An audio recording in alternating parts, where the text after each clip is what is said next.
नमस्कार मित्रांनो, इन्व्हेस्टमेंट माहिती यूट्यूब चॅनलवर तुमच्या सगळ्यांचे स्वागत आहे. तर मित्रांनो, सध्यास जुलै 2025 हा महिना सुरू आहे आणि मित्रांनो, जून 2025 या महिन्याचा रिन्युएबल एनर्जी बिझनेसचा डेटा आला आहे आणि मित्रांनो, तोच डेटा आपण आजच्या या व्हिडिओमध्ये बघणार आहोत आणि या अपडेटमुळे आपण कोणकोणत्या कंपन्यांना स्टडी करू शकतो हे पण आपण बघणार आहोत. आणि मित्रांनो, जसे की तुम्हाला माहीतच असेल की रिन्युएबल एनर्जी हा एक फ्युचर ओरिएंटेड बिझनेस आहे आणि मित्रांनो, या बिझनेसमध्ये जबरदस्त ग्रोथ आहे आणि मित्रांनो, जिथे ग्रोथ असतो तिथेच पैसे कमावण्याची जास्तीत जास्त अपॉर्च्युनिटी क्रिएट होत असतात. तर चला, आजचा हा आपला व्हिडिओ सुरू करूया. तर मित्रांनो, या व्हिडिओचं हेडिंग तुम्ही इथे वाचू शकता.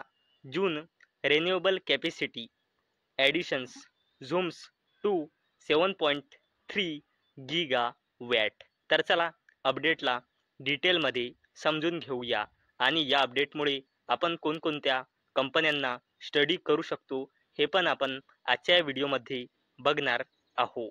तर मित्रांनो, आपल्या देशाने म्हणजे इंडियाने जून 2025 या महिन्यामध्ये रिन्युएबल एनर्जी कॅपॅसिटी ॲड केली आहे 7.3 गिगा वॅटची.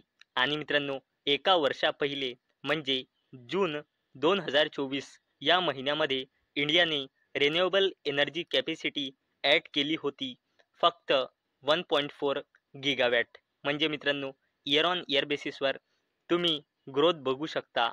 5 पटपेक्षाही जास्तीने ग्रोथ दिसत आहे. आणि मित्रांनो, आता या लेटेस्ट डेटानुसार म्हणजे जून 2025 या महिन्याच्या डेटानुसार इंडियाची total install non fossil fuel energy capacity पोहोचली आहे 242.8 गिगा वॅटपर्यंत.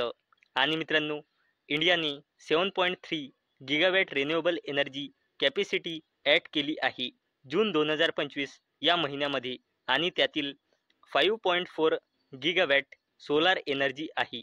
आणि मित्रांनो, यामुळे सोलार एनर्जी कॅपॅसिटी पोहोचली आहे जून 2025च्या एंड होईपर्यंत 116.3 गिगावॅट.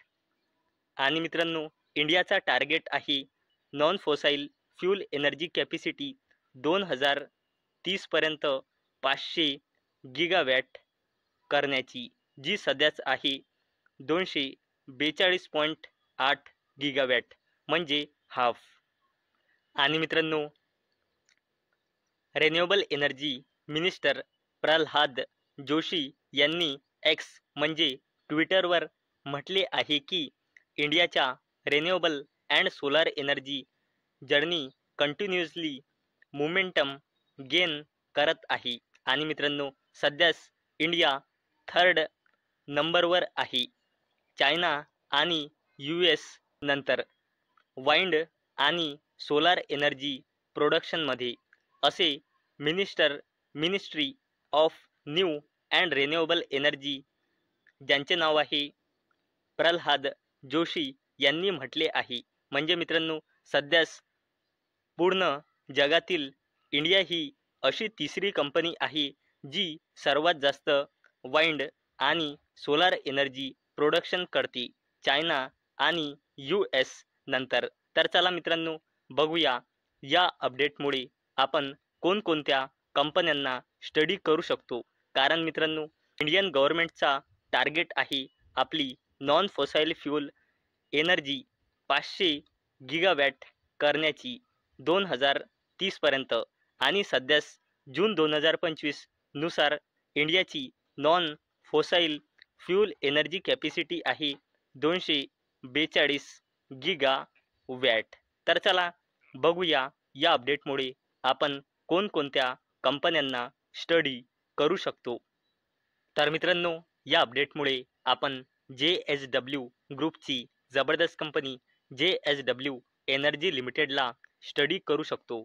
आणि मित्रांनो, अवेलेबल डेटानुसार म्हणजे मार्च 2025 नुसार कंपनीमध्ये प्रमोटर्सची होल्डिंग आहे 69.26%, एफ आय एसची होल्डिंग आहे 13.43%, डी आय एसची होल्डिंग आहे 10.94% आणि या कंपनीमध्ये पब्लिकची होल्डिंग आहे 6.21%.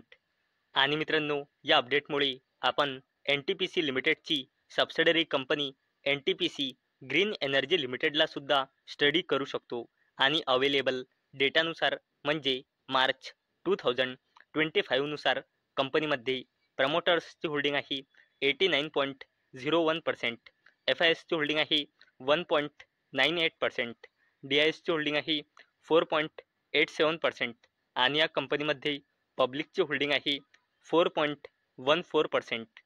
आणि मित्रांनो, या अपडेटमुळे आपण के पी आय ग्रीन एनर्जी लिमिटेडला सुद्धा स्टडी करू शकतो आणि अवेलेबल डेटानुसार म्हणजे मार्च 2025 नुसार कंपनीमध्ये प्रमोटर्सची होल्डिंग आहे 48.78%, एफ आय एसची होल्डिंग आहे 8.05%, डी आय एसची होल्डिंग आहे 1.64% आणि या कंपनीमध्ये पब्लिकची होल्डिंग आहे 41.52%.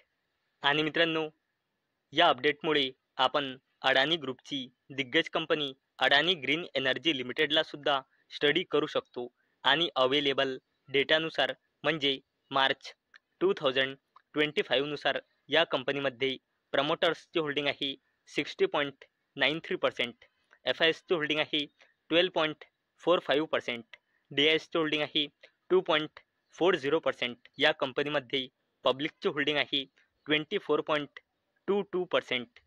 आणि मित्रांनो, या अपडेटमुळे आपण टाटा ग्रुपची जबरदस्त कंपनी टाटा पॉवर कंपनी लिमिटेडला सुद्धा स्टडी करू शकतो आणि अवेलेबल डेटानुसार म्हणजे मार्च 2025 नुसार कंपनीमध्ये प्रमोटर्सची होल्डिंग आहे 46.86%, एफ आय एसची होल्डिंग आहे 9.38%, डी आय एसची होल्डिंग आहे 15.87% आणि या कंपनीमध्ये पब्लिकची होल्डिंग आहे 27.57%.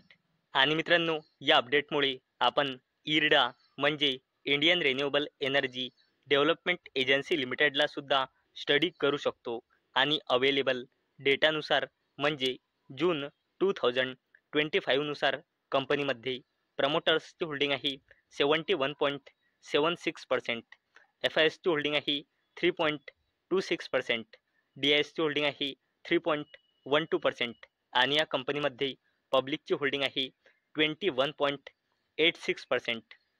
तर मित्रांनो, आजच्या या व्हिडिओमध्ये आपण जून 2025 या महिन्याचा रिन्युएबल एनर्जी बिझनेसचा डेटा बघितला.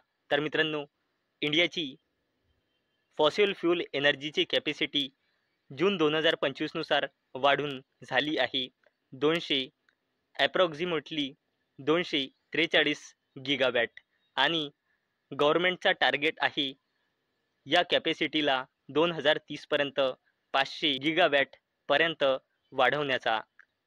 पहिले मित्रांनो, आपण हा अपडेट बघितला आणि यानंतर बघितले की या अपडेटमुळे आपण कोणकोणत्या कंपन्यांना स्टडी करू शकतो.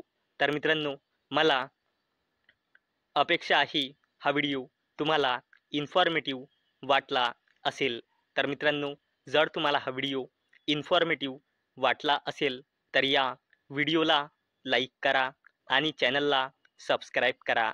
आणि मित्रांनो, हा व्हिडिओ फक्त आणि फक्त एज्युकेशन पर्पजसाठी बनवलेला आहे.